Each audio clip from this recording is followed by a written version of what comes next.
ধন্যবাদ জানাই যে অত্যন্ত গুরুত্বপূর্ণ একটা বিষয় নিয়ে আজকে তারা এখানে আলোচনা অবতারণা করিয়েছেন। সাংবাদিকতা সাংবাদিকতা হচ্ছে কি রাষ্ট্রের অন্যতম একটা ইন্দ্রিয়, যেটার মাধ্যমে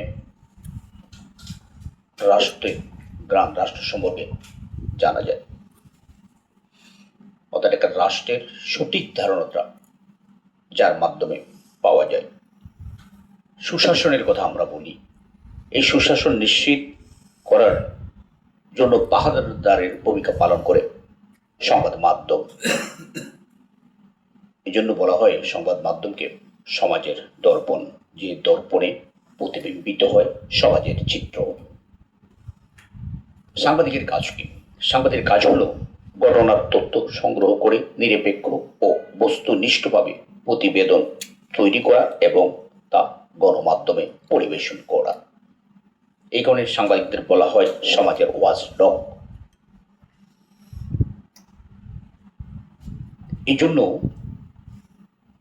সাংবাদিকতা হতে হবে পুরোপুরি সত্য, আংশিক সত্য কিংবা মিথ্যার সংমিশ্রণে। সত্য মিথ্যার সংমিশ্রণে সাংবাদিকতা হয় না। সাদাকে সাদা, কালোকে কালো বলাই হচ্ছে সাংবাদিকতা। মনে রাখবেন, যা বস্তুনিষ্ঠ তা সত্য, তাই সুন্দর। যা সুন্দর তা শান্তির, তা কল্যাণের, তা মঙ্গলের। সৎ সাংবাদিকতা সত্যের আরাধনা করে। সকল ভয় ভীতি লোভ লালসার ঊর্ধ্বে উঠে সত্য তুলে ধরাই হচ্ছে প্রকৃত সাংবাদিকের কাজ। যারা এই চ্যালেঞ্জ মোকাবেলার সাহস রাখেন না, তাদের জন্য অন্তত সাংবাদিকতা নয়। যে কথাটি আজকে আমাদের সাংবাদিকের কি বেহাল অবস্থা সেটা আমাদের ইরফান হক নাহিদ সাহেব একটু আগে বলেছেন। মনে রাখবেন, সাংবাদিকতার প্রথম বাধ্যবাধকতা হচ্ছে সত্যের প্রতি, বস্তুনিষ্ঠতার প্রতি। দায়বদ্ধতা কেবল দেশ এবং জনগণের প্রতি, কোনো দল, কোনো মত, কোনো গোষ্ঠীর প্রতি নয়। আর সেটা যদি দায়বদ্ধতা কোনো দলের প্রতি হয়, কোনো মতের প্রতি হয়, কোনো গোষ্ঠীর প্রতি হয়, কোনো সম্প্রদায়ের প্রতি হয়, কোনো ব্যবসায়িক গোষ্ঠীর প্রতি হয়, সেটা সাংবাদিকতা নয়।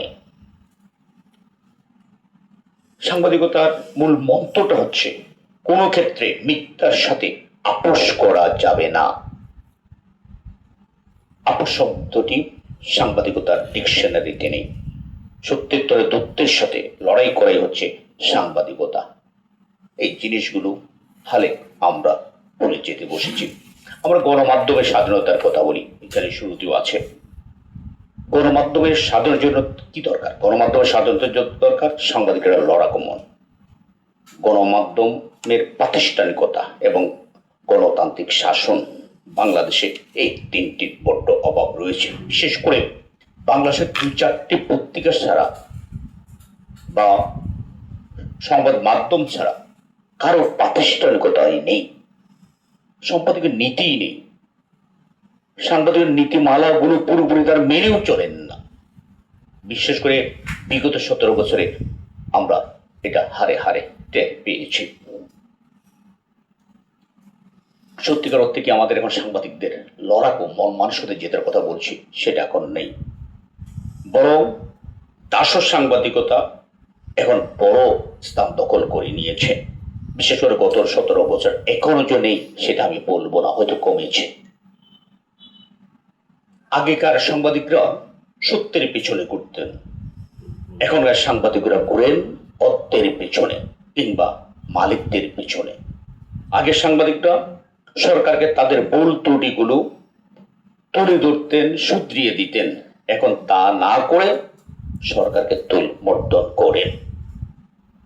খুবই সমালোচিত একটা ঘটনা আপনারা জানেন। বিগত সরকারের সময় ভারত থেকে তৎকালীন প্রধানমন্ত্রী একটা চুক্তি করে এসেছিলেন। আসার পরে প্রেস কনফারেন্স ডেকেছেন। সেখানে যাওয়ার কথা ছিল বিটের সাংবাদিকরা বা প্রধানমন্ত্রী বিটের সাংবাদিকরা, না গিয়ে সম্পাদকরা গিয়ে সেখানে বসে থাকলেন। একজন সম্পাদক, খুব নাম করা সম্পাদক, তিনি ওই সময় আপনার যেন চুক্তিটি হয়েছিল একেবারে জনগণকে, ইভেন জাতীয় সংসদকে অন্ধকারে রেখে। জনগণের প্রত্যাশা ছিল বা জনগণের চাহিদা ছিল প্রধানমন্ত্রীর কাছে আদায় করতে কি কি চুক্তি হয়েছে, না সেদিন আমরা সেই চুক্তি কি কি হয়েছে সে প্রশ্নটি করতে দিই। ওই সম্পাদককে আমি দেখেছি, উনি মরহুম এখন, উনি উল্টো বলেছেন মাননীয় প্রধানমন্ত্রী বিশ্বে একমাত্র এখন নোবেল পাওয়ার দাবিদার, আপনি আর কেউ নেই। এই যে আপনি এখন বাংলাদেশের বিশ্ব নেত্রী হয়ে গেছেন, এই প্রশ্ন এই ধরনের তুল মর্দন আমরা সাংবাদিকদের কাছে আশা করি, বাংলাদেশ মানুষ আশা করিনি। বাংলাদেশ আশা করছে কি কি চুক্তি হয়েছে সেই বিষয়ে জনগণ জানানো, সেটা কিন্তু সেটা হয়নি। এটা আমাদের জন্য দুর্ভাগ্যের বিষয়। আমরা যদি কিছুটা, আমাদের নাহিদ ভাই বলেছেন,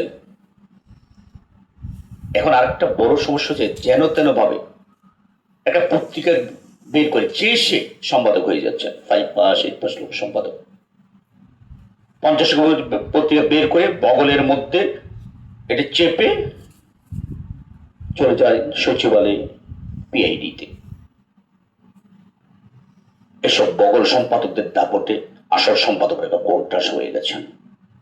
এরা তথ্য সন্ত্রাসকে পুঁজি করে বিপুল অর্থবিত্তের মালিক বনে যাচ্ছেন। হলুদ সাংবাদিকতা সত্যিকার অর্থে কি? হলুদ সাংবাদিকতা, অপসাংবাদিকতা ও তথ্য সন্ত্রাস সাংবাদিকতার মর্যাদাটাকে ম্লান করে দিচ্ছে। সাংবাদিকরা যদি পাড়াটে লোকের মতো পেশাকে ব্যবহার করেন তাহলে সমাজ এবং রাষ্ট্র পথ হারাবে। এই কথাটি আমাদেরকে বুঝতে হবে। আমি আবারও বলছি, মনে রাখবেন, সাংবাদিকতা হচ্ছে সত্য এবং ন্যায় নিষ্ঠার প্রতীক। সাংবাদিক সমাজকে এই বিষয়টি বুঝতে হবে। আমরা বুঝো যেন না বুঝার ভান করি। বলতে আমার আজ দ্বিধা নেই, বাংলাদেশে আজ সৎ এবং বস্তুনিষ্ঠ সাংবাদিকতা বড্ড দুর্দিন চলছে, এটা খরা চলছে। ব্যঙ্গের ছাতার মতো গজে উঠে পত্রিকাগুলো হলুদ সাংবাদিকতা, অপসাংবাদিকতা ও তথ্য সন্ত্রাসের মাধ্যমকে সমাজকে কলুষিত করছে। তারা এসব পত্রিকার ধান্দাবাজ সাংবাদিক ও বগল সম্পাদকের উৎপাতে আজকে জনজীবন অতিষ্ঠ। বিভিন্ন অফিসে গিয়ে তারা কর্মকর্তাদের নানাভাবে হেনস্থা করছে, অর্থ দাবি করছে। এসব বন্ধে আমাদের এগিয়ে আসতে হবে। এই জন্য আমার মনে হয় জবাবদিহিমূলকের কাঠামোর কথা বলা হয়েছে। নিয়ন্ত্রণ শব্দটা আমার বাদ দিলেও জবাবদিহির মধ্যে নিয়ন্ত্রণটা থাকে। সত্যিকার অর্থে আমার মনে হয় এই কারণেই এই বিষয়টি আজকে রাখা হয়েছে। আমি আবারও বলছি, মুক্ত সাংবাদিকতার কথা বলছি। স্বাধীন সাংবাদিকতা হচ্ছে মুক্ত সাংবাদিকতা নিশ্চিত করতে হলে সাংবাদিকদের সাহসী হতে হয়, সৎ হতে হয়, নির্ভীক হতে হয়, বিবেক সম্পন্ন হতে হয়। দলদাস বলে চলে না। লোভ লালসার উদ্বেগ থাকতে হয়, বিবেককে জাগ্রত রাখতে হয়। আমাদের পূর্বপুরুষ যেটি করে পেরেছেন আজ আমরা সেটা পারছি না। আমরা নিজ থেকে আজকে আত্মসমর্পণ করে বসে আছি। আরেকটি কথা মনে রাখবেন, জনগণ দাস সাংবাদিকতাকে মনে প্রাণে ঘৃণা করে। জনগণ আমাদের সম্পাদকদের অসহায় আত্মসমর্পণকে পছন্দ করে না। বিগত 17 বছর আমরা আমাদের সম্পাদকদের অসহায় আত্মসমর্পণ আমরা দেখেছি। আমরা দাস সাংবাদিকতাকে আমরা দেখেছি। আপনাদের নিশ্চয়ই মনে আছে তাফাজ্জল হোসেন মালিক মিয়ার কথা। তিনি একবার ইত্তেফাকের প্রথম পৃষ্ঠায় কিছু জায়গায় খালি রেখে লিখলেন, এই বিষয়ে আর কিছু ছাপা গেল না সরকারি নিষেধাজ্ঞার কারণে। এ ধরনের প্রতিবাদ আছে নেই, আমাদের সম্পাদকদের সাহস করেন না। কারণ এখন মিডিয়া হাউসগুলো মুনাফামুখী। সাংবাদিকতার নীতিগত অবস্থান অনেকের কাছে এখন আদর্শের বিষয় নয়। একটু আগে আমি বলেছিলাম, সাংবাদিকদের বলে ওয়াচডগ, সমাজের অতন্ত প্রহরী। কিন্তু আমরা বিগত সময়ে 17 বছরের কথা আমি বলবো, সাংবাদিকদের ওয়াচডগের পরিবর্তে ব্যাকডগের ভূমিকায় দেখেছি। পোষা সাংবাদিকের ভূমিকা আমরা দেখেছি, অত্যন্ত ভূমিকায় আমরা দেখিনি। নির্বিচার মানুষ খুন হয়েছে, গুম হয়েছে, ছাত্রদেরকে নির্বিচার হত্যা করা হচ্ছিল। আমরা দেখলাম ছোট ছোট শিশুগুলো, আমাদের সন্তানের সমতুল্য শিশুগুলো যারা একদিন বাংলাদেশ সরকারের রাষ্ট্রপতি হতে পারে, যাদের অনেক সেবা রাষ্ট্র পরিচয়ে তার ভূমিকা রাখতে পারতেন, সেই শিশুগুলোকে নির্বিচারে গুলি করে করে, পাখিকে যেভাবে গুলি করে, পাখি শিকারে সেভাবে গুলি করে করে নির্বিচারে আমাদের শিশুগুলোকে হত্যা করা হবে। আমরা দেখলাম স্কুল কলেজ বিশ্ববিদ্যালয় ড্রেস পরে আমাদের সেই শিশুগুলো গুলি খেয়ে পিচ ডালা কারো রাস্তায় পড়ে গেলেন। গলা কাটা মুরগি যেরকম ছটফট ছটফট করতে করতে একসময় নিস্তেজ হয়ে যায়, আমাদের সন্তানদেরকে সেদিন আমরা দেখলাম ছটফট ছটফট করতে করতে তারা নিস্তেজ হয়ে গেল, বিশ্ববিভক্তি পেল।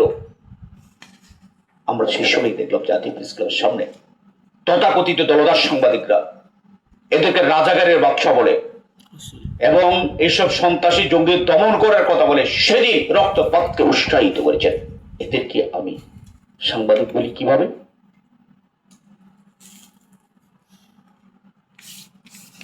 এদের জন্য আমার সাংবাদিকের মহান পেশাকে যারা কলঙ্কিত করেছেন তাদের জন্য আমার একরাশ ঘৃণা।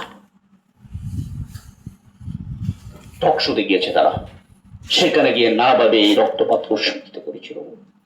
যখন বিশ্ব বিবেককে দুর্যোগ শিশুগুলোর নির্বিচার হত্যা করা হচ্ছিল, এটি মনুষ্যত্বের কাজ, মানবতার বোধ এটা। সেদিন কিন্তু সেটি হয়েছিল। আজ অনেক আলোচনা হয়েছে, আমাদের অনেকগুলো গণমাধ্যম আছে, বিশেষ সরকারি নিয়ন্ত্রিত। আমি জানি না তথ্যমন্ত্রীর কাছে বক্তব্যটা যাবে কিনা। বাংলাদেশ বেতার বাসসকে আমি ব্যক্তিগতভাবে মনে করি প্রকৃত জনসেবা প্রতিষ্ঠানে রূপান্তরিত করা দরকার। রাষ্ট্রীয় গণমাধ্যম সরকার বা কোনো দলের মুখপত্র হতে পারে না। এতে জন আস্থা হারায়, জন আস্থা হারালে ওই প্রতিষ্ঠানগুলো রুগ্ন হয়ে যায়। বেতন পেলে চাকচিক্য থাকলে সবল থাকে তাই নয়। জনগণের গণমাধ্যমের ক্ষেত্রে হলো জন আস্থাটাই তাকে শক্তিশালী করে মজবুত করে। জন আস্থা না থাকা মানে রুগ্ন হয়ে পড়া। এগুলোর কাজ হওয়া উচিত নাগরিককে নিরপেক্ষ তথ্য দেওয়া, শিক্ষামূলক অনুষ্ঠান তৈরি করা, দুর্যোগের সময় কার্যকর যোগাযোগ নিশ্চিত করা, সাংস্কৃতিক বৈচিত্র্য তুলে ধরা, জবাবদিহি শক্তিশালী করা এবং অপতথ্যের বিপরীতে সত্যটা তুলে ধরা।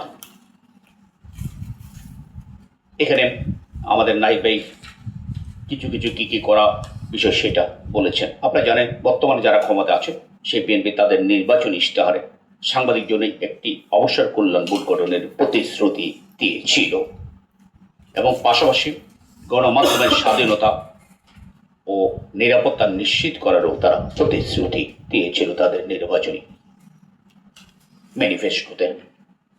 আমি আশা করব এই দুইটি উদ্যোগ সরকার দ্রুত নেবেন এবং এটা খুবই প্রয়োজন। তার ইশতেহারে সাংবাদিকদের বার্ধক্যকালীন ও অর্থনৈতিক নিরাপত্তা নিশ্চিত করার জন্য জাতীয় সাংবাদিক অবসর কল্যাণ বোর্ড গঠনের প্রতিশ্রুতি দিয়েছিলেন।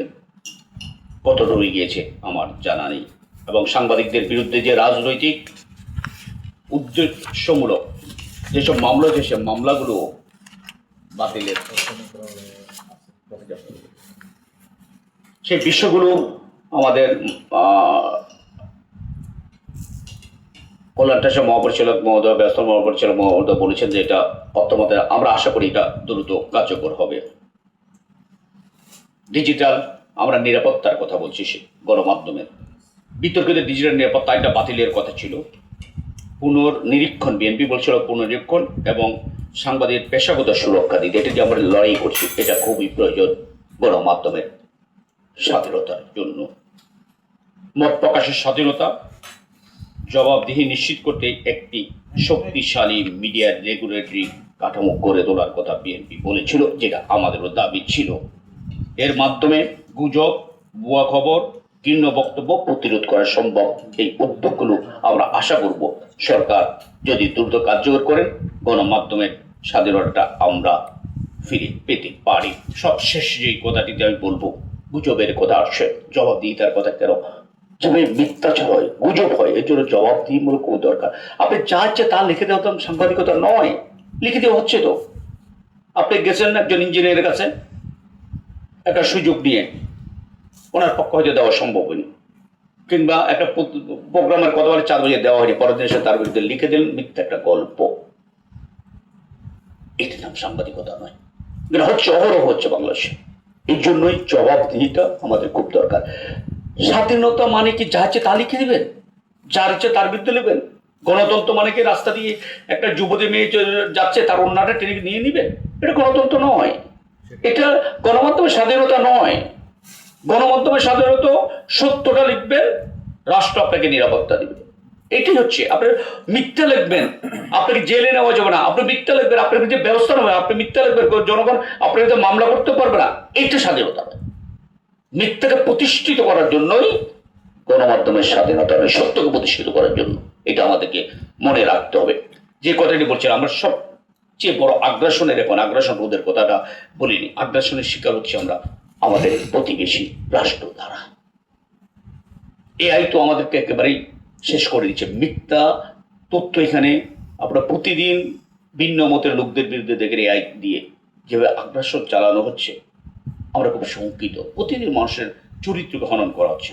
2025 সালের কথা বলি, আমাদের প্রতিবেশী রাষ্ট্রের কথা বলছিলাম। ভারতীয় গণমাধ্যম 140টি প্রতিবেদন যেগুলো বাংলাদেশের বিরুদ্ধে, যেখানে অপতথ্যের প্রমাণ পেয়েছে, রিউমার স্ক্যানার, তারা বলছে এগুলো সব লোক ভুয়া। এর বেশিরভাগই ছিল সাম্প্রদায়িক। পুরান ঢাকায় একটা ছেলেকে যে মারা হলো কৌমিক সংগ্রামে, আমরা নিজে জানেন, সে ছিল মুসলমান। তাকে সংখ্যালঘু বানিয়ে বিশাল সেখানে ভারতীয় গণমাধ্যম একটা নিউজ প্রচার করলো। এভাবে 140টা 2025 সালে প্রতিবেদন ছাপা হয়েছে ভুয়া বাংলাদেশের বিরুদ্ধে। অধিকাংশ ছিল ধর্মীয় মূল্যবোধ নিয়ে, এবং যাতে মানুষকে দ্রুত মোটিভেশন করা যায়। এই যে এর মধ্যে আপনাদেরকে সবচেয়ে বেশি শীর্ষে আছে টুইটার, যেটা এখন এক্স। এটার মাধ্যমে সবচেয়ে বেশি বাংলাদেশের বিরুদ্ধে তারা প্রচারণা চালিয়েছে। এছাড়াও ফেসবুকে চালিয়েছে, ইউটিউবে চালিয়েছে, ইনস্টাগ্রামে চালিয়েছে, থ্রেডসে চালিয়েছে, টিকটকে চালিয়েছে। তা এসব সোশ্যাল মিডিয়াগুলো, আগের যে 140 কথা বলছে সেগুলো আমি গণমাধ্যমের কথা, এইসব সোশ্যাল মিডিয়াগুলো দিয়েও তারা প্রতিনিয়ত বাংলাদেশের বিরুদ্ধে প্রচারণা চালাচ্ছে।